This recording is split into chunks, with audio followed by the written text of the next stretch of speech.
Сопа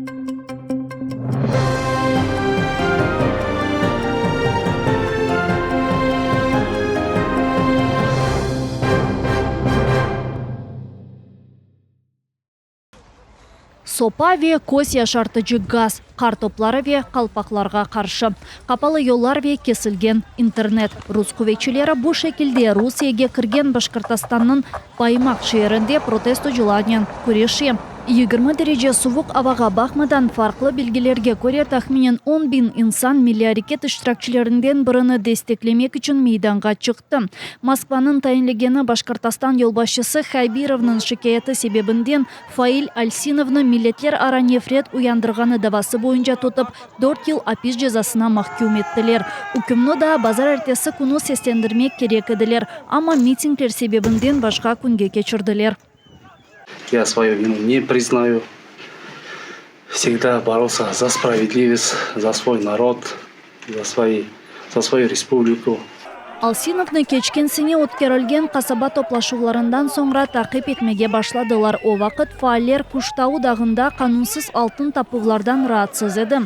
İnsanlar дақ етегінде табур құрды.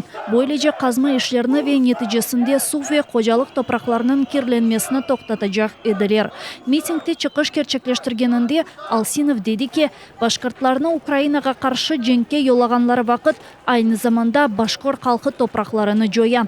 Башқұртастанда алтын тапып табиатны бозғанлар ознын ватанларына қайтачаклар. Бұл қазма ишлерінің нетижелері ise ерлі сакинлерге тесір етежек.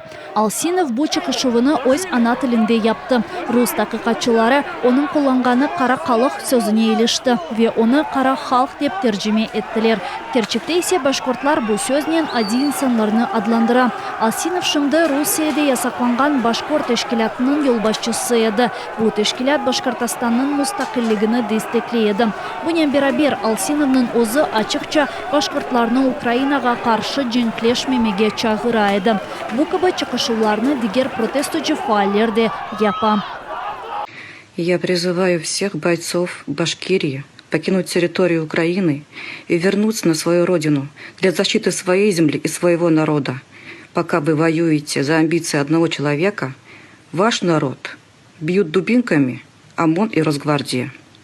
Возвращайтесь на защиту своей земли.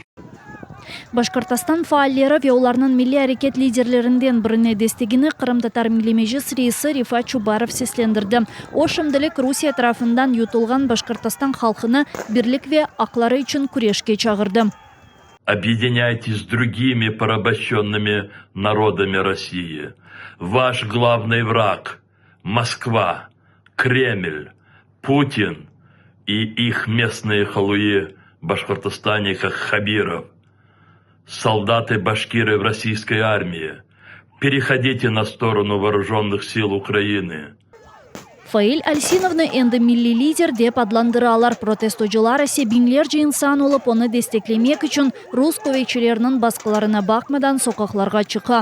Ветек милли байрақларны қоланалар. Шымдылік полис онларжа протесто шыракчылеріні тұтты. Инсанларны ерге ятырып автозакларға юкледілер. En az 2 митинг іштіракчысы яраланды.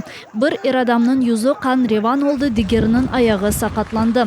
Куштау Байрам телеграм каналы білдіргеніне көре дигер фааль Салават Идилбаевге военкоматқа желпнамені берділер. Бұндан соңра оны ФСБ идаресіне алып кеттілер. Протестоны көстерген матбуат темсилчилерінің фаалиетлеріні о жерде де тоқтатмаға башладылар.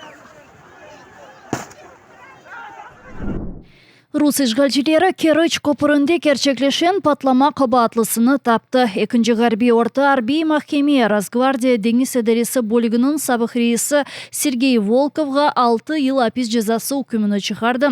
Қарарлаштырғанларына көре айнен бұл Рус субайы Керч көпірі өзерінден кейфиетсіз мұдафа васталарына кечірген. Санкедерсін Волковның іштірагінен Росгвардияға 2 радиоэлектрон күреш комплексі келген. Бұл тежизатлар етерсіз екен. Хатырлатам ки руслар үчүн Керч көпірі арби мантықи yol оларақ пек муимдір. Оны Женеви жебеге аскер ве тежизат кечірмек үчүн кулланалар. Бірінші кере Кереч көпіріне октябрь айы 2022 сенесі уджум етілді. О вақыт Украина истихбарат мутехассислары 21 тонн патлайыжыны юг арабасына ерлештірділер. Дабір шидетлі патлама қанунсыз көпірде 17 июль 2023 сенесі юз берді. Бұл Украина истихбарат хизметлері ве Украина арби деңіз көветлері ile берабер япылған бір операция еді. Анда экипажсыз қайықлар kullanıldı. Оларның içinde 250 килограмм патлайыжы бар еді. Эки Одесседе де Кереч көпірі жидді зарар көрді. Украина ордысының мәліматларына көре тамир ишлеріне бақмадан көпір әлі да тамамы ile kullanılıp olamay.